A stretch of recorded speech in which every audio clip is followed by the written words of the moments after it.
In Dominica, there is an extraordinary doctor.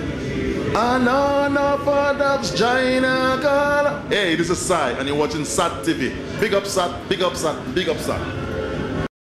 Yo, gang to the Zilla, you're watching SAT Telecom, the people them try, see that, Rasta.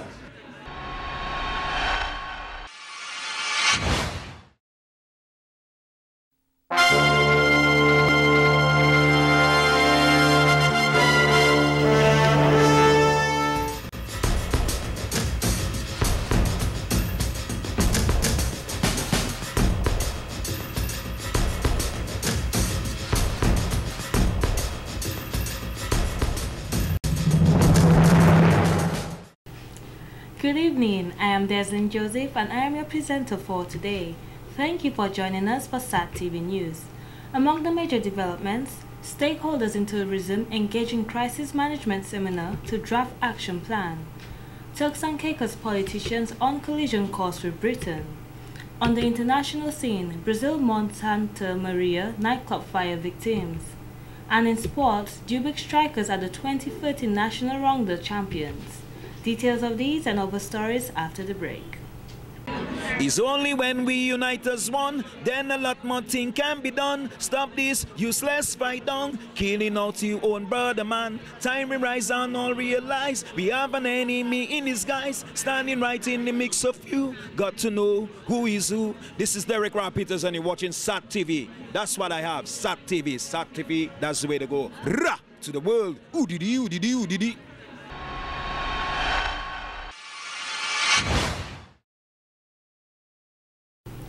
Thank you for staying with us. Now for the details of the news. At the launching ceremony of the Students Taking Environmental Preservation Seriously, STEPS, CIBC's Business Support Officer Mrs. Rhonda Lawrence in her opening remarks stated that the program is targeted at primary schools and will run as a competition by 10 primary schools who have registered. She further added that the program will involve school newspapers, vegetable or flower gardens, cleaning up their surroundings and other activities such as improving the learning environment.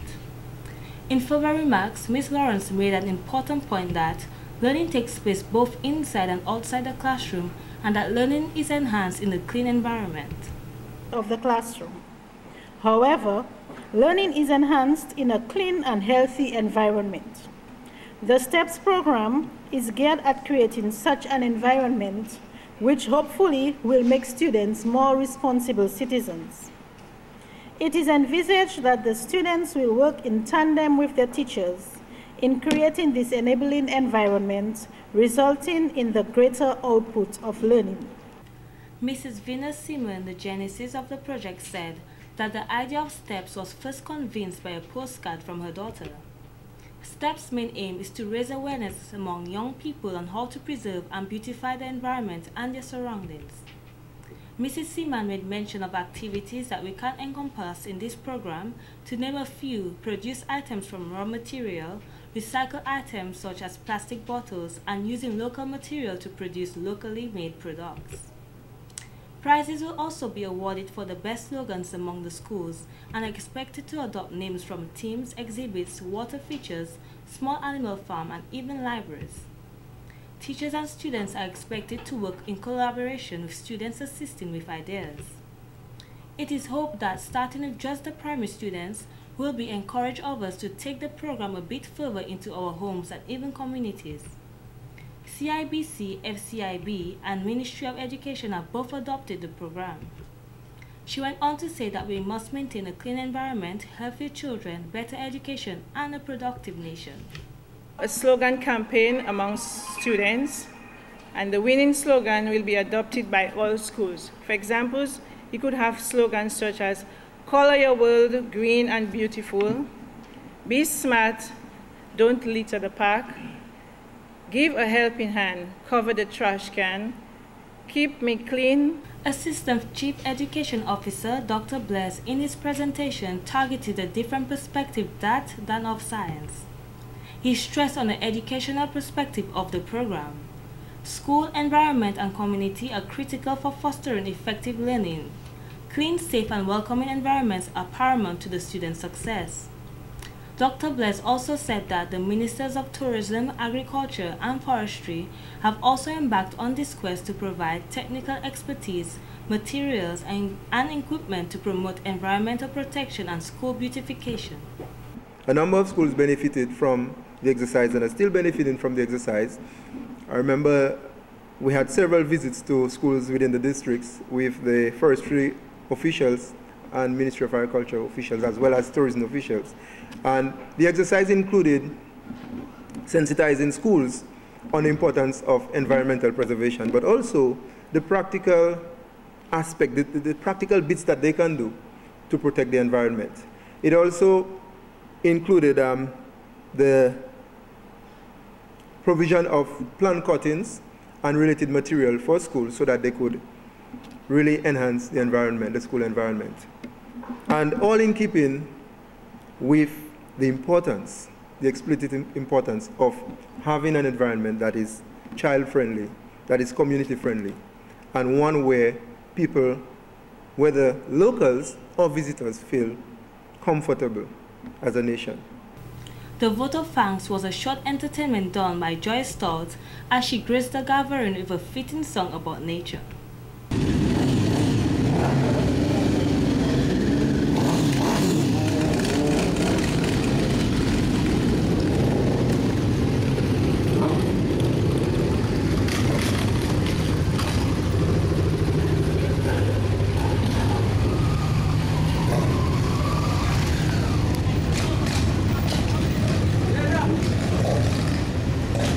It was all about safety on the road as the Motorbike Day rally took place on Saturday, January 26, 2013.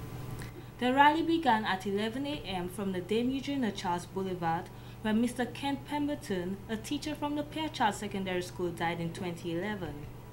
They then moved north along the Edward Oliver Libla Highway to Portsmouth, where they met with other bikers and traveled back south to Zaman Park in Maho. Director of the Social Justice and Peace Committee, Father Franklin Coffey, who planned the event, stated, while in Maho, the bikers engaged in discussions on the ways to protect themselves when riding while educating themselves on the necessary protective gear. Father Coffey mentioned that this event was organized due to the number of fatal motorcycle accidents from March to December 2012. We saw this as an opportunity to encourage our bikers and all users of the road to, again, to acknowledge. In fact, the challenge is really for the bikers that, you know, our life is a gift from God. You know, Psalm 24 verse 1 tells us that God created the heavens and all therein.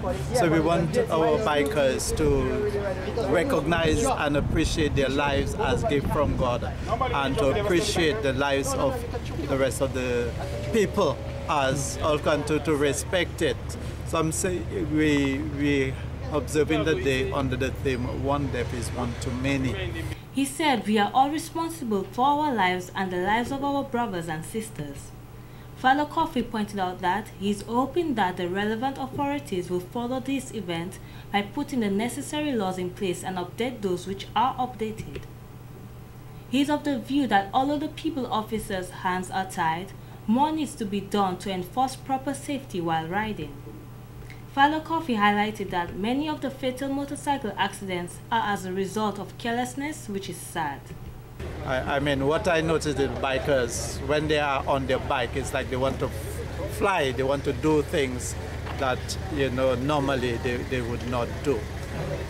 So the day for us is ready to challenge all of us, you know, as citizens of this nation, you know, our law enforcing officers to are they living up to their responsibility. One of our I think every biker, if he's on the road, his bike should be insured, his bike should be licensed and so on. Because when there's an accident, if you are insured, I mean, there's some benefits from that will be derived from that. Public Relations Officer for the Bikers Day event, Mr. Thaddeus Senville, stated that they are currently working on the forming of a motorcycle club where they will continue stressing the safety measures that will protect them during an accident. Mr. Senville mentioned that there is a law in Parliament whereas the government will be implementing that every rider, including Pinion, must wear a helmet at all times. This is one of the main aspects they will be focusing on. He stated that riders saying they feel more relaxed without a helmet is no excuse, and they should not think that way if they value their lives.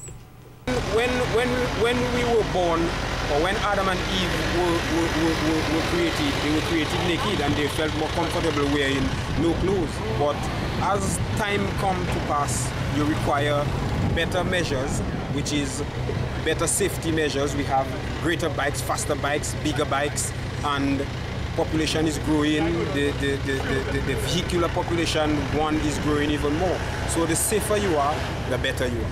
He went on to say that the riders of mopeds and motorcycles should be conscious of the public when overtaking and not do so in a reckless manner.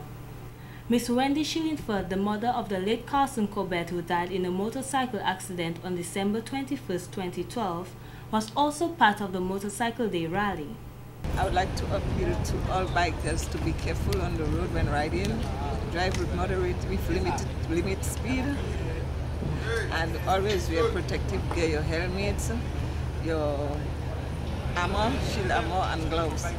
And always be careful when you're riding and give way for other motorists on the road. She pointed out that the death of her son really devastated her, as he meant a lot to her, and the hardest part is that he left a 4-year-old daughter behind. Ms. Shillingford added that motorists need to respect the motorcycle riders as they have equal rights on the road.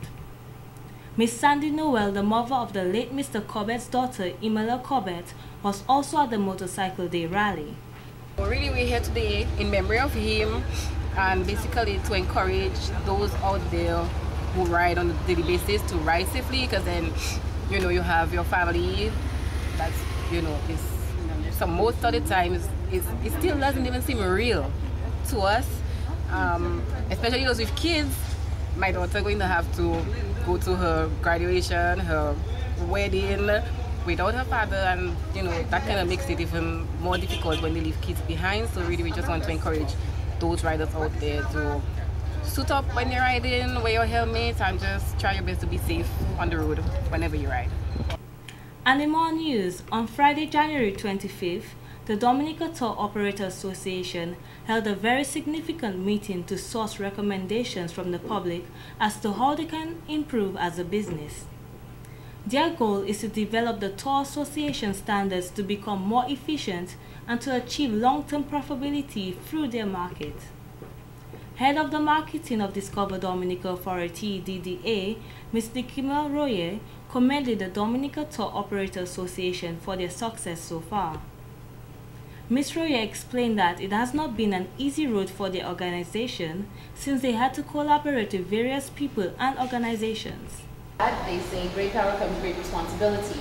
So now that the association is together, it will be up to the association to bring forth the issues, the concerns, as well as solutions to some of the obstacles that are facing you here. And I speak now as a past tour operator that wishes there had been an association like this to assist and to facilitate and to give, I would say, volume to my voice.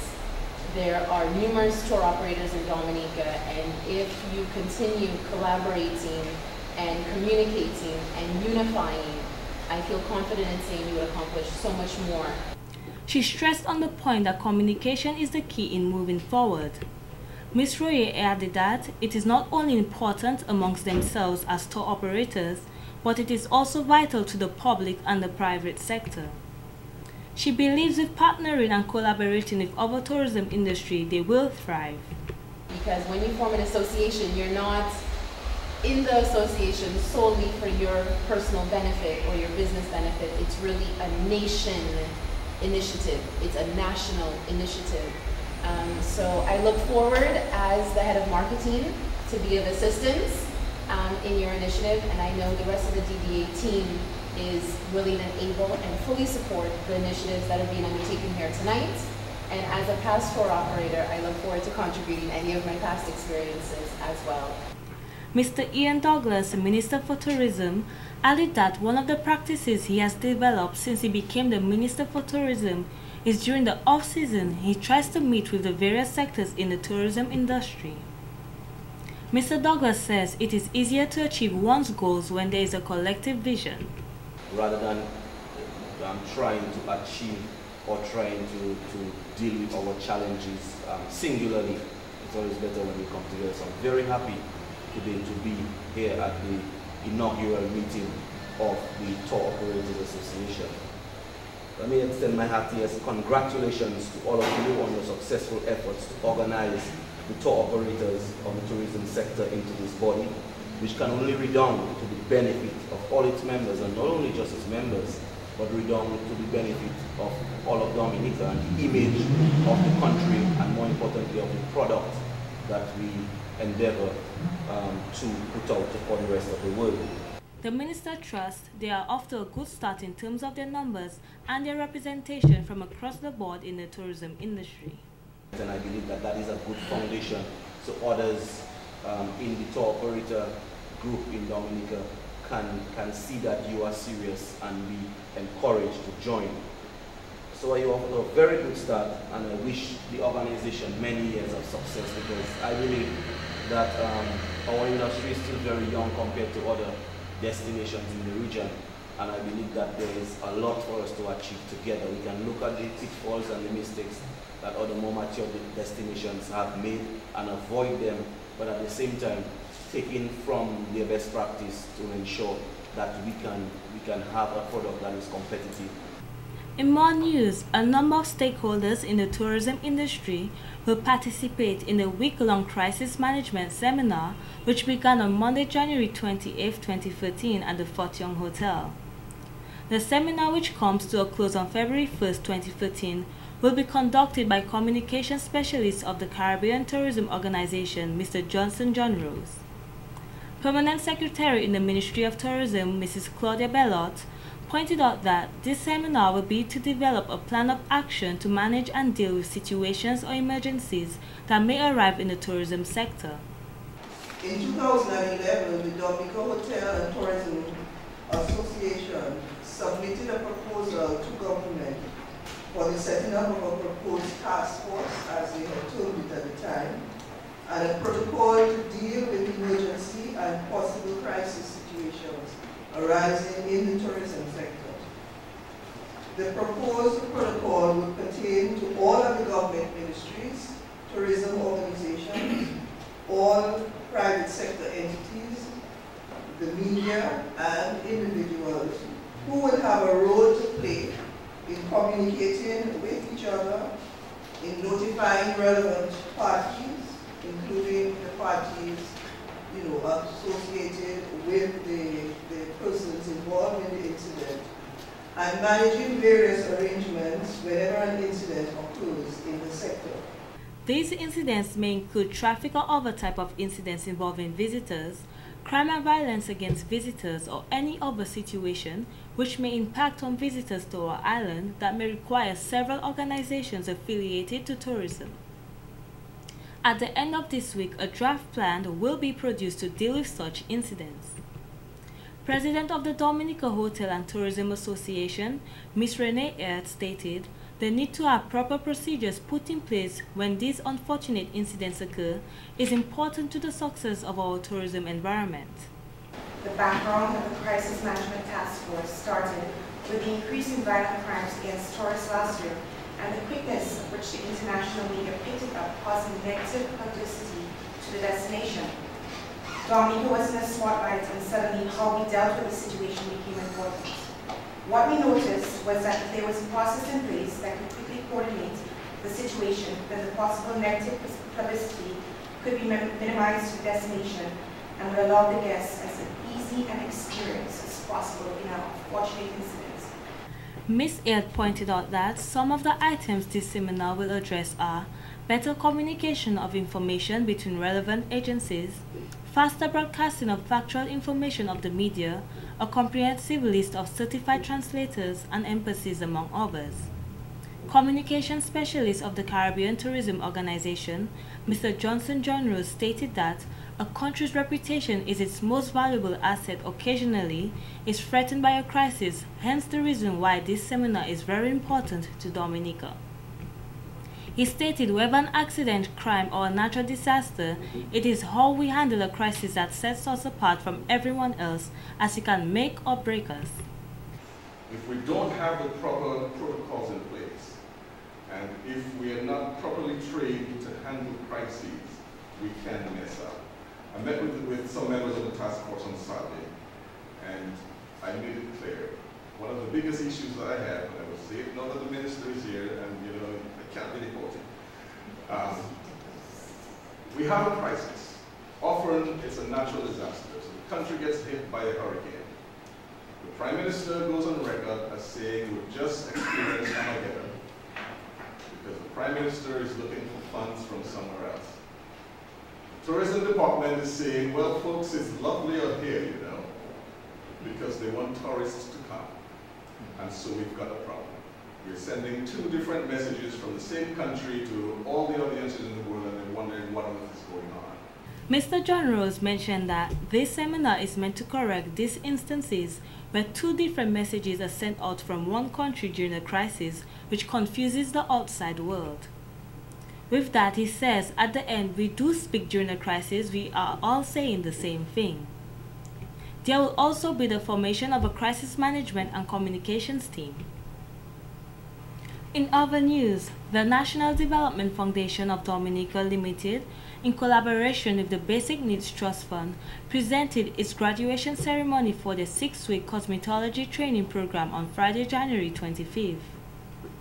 Executive Director of NDFD, Mr. Donald Knight, says this has been a life-changing training experience for the participants. Mr. Knight strongly believes they have been taught with skills to change their lives, make a difference in their family lives, and will one day create employment for someone else. A lot has been invested in you, and you now have a responsibility to go out and put what you have learned over the last few weeks to use. Never let anyone tell you that you are not great. We are all great, regardless of their position or what struggles that you've been through. A $20 bill is a $20 bill, regardless of whether it's been folded up, crushed, stepped on. When you go to the store, you can use that $20 bill to buy $20 worth of groceries. He explained to the graduates that they should never take shortcuts in their life, neither should they squander their money. They were all advised to invest their money into their businesses or themselves. The project overview stated that this training was submitted by NDFD to the BNTF and was funded by the government of Dominica as well as the Caribbean Development Bank. The purpose of the training is to equip the participants on formal knowledge and skills. Therefore, they will be better able to secure employment or to start their own businesses. And what is significant for us is the fact that BNTF has placed confidence in the training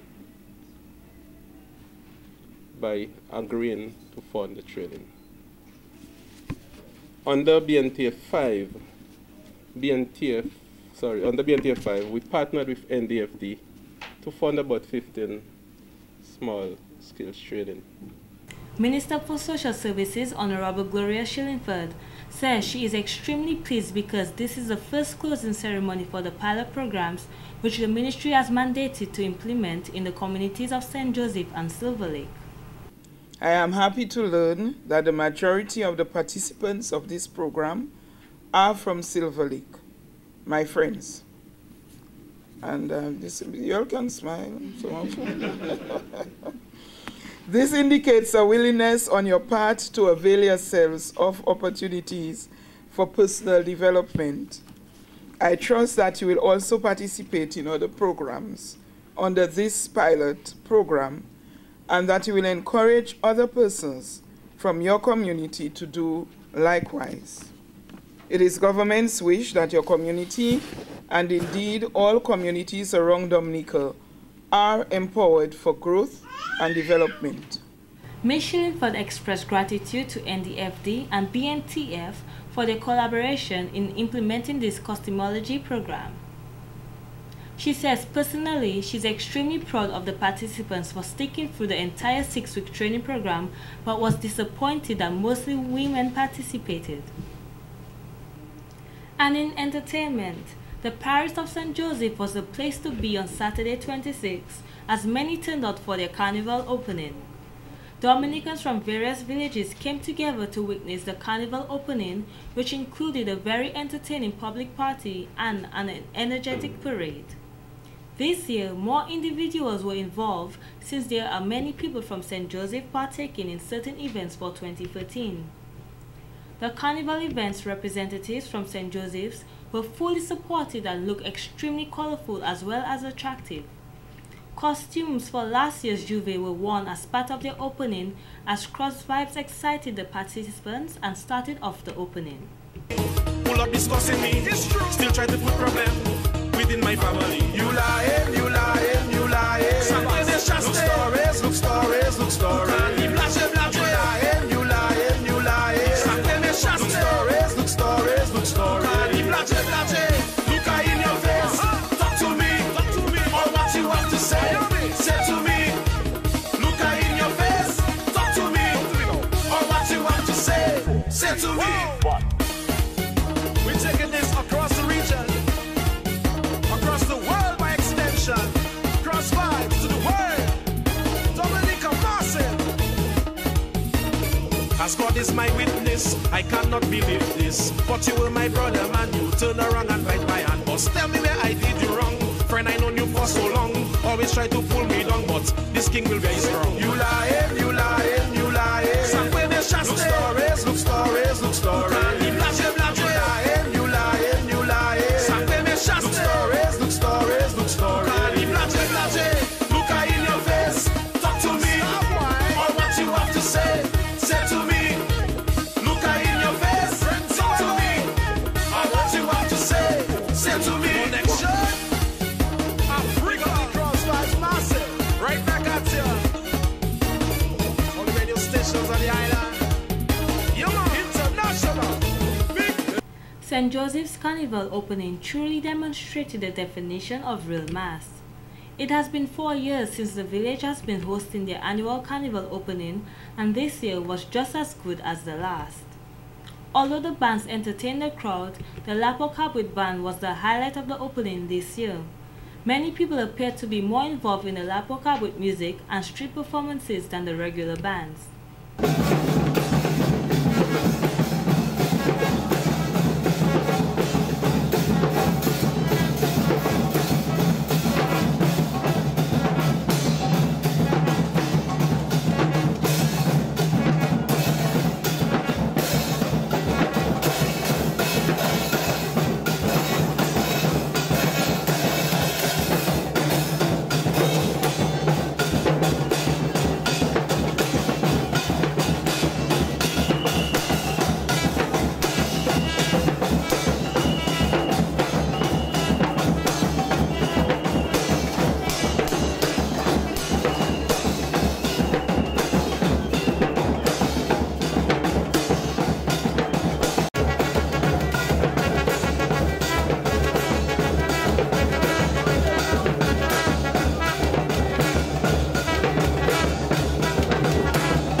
The Stickwalkers, better known as Babwas, were also dressed in green, red, purple, yellow, blue and pink. The flag wavers, young and old, also participated and paraded the streets of St. Joseph.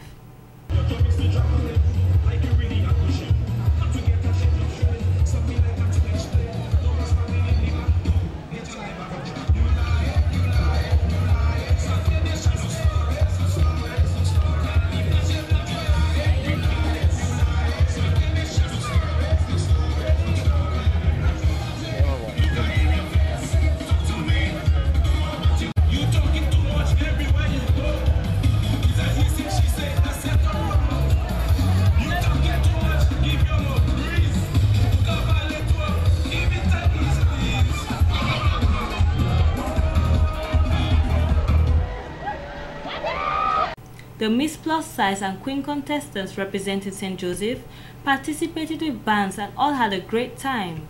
Overall, the 2014 St. Joseph Carnival opening was indeed successful as well as entertaining.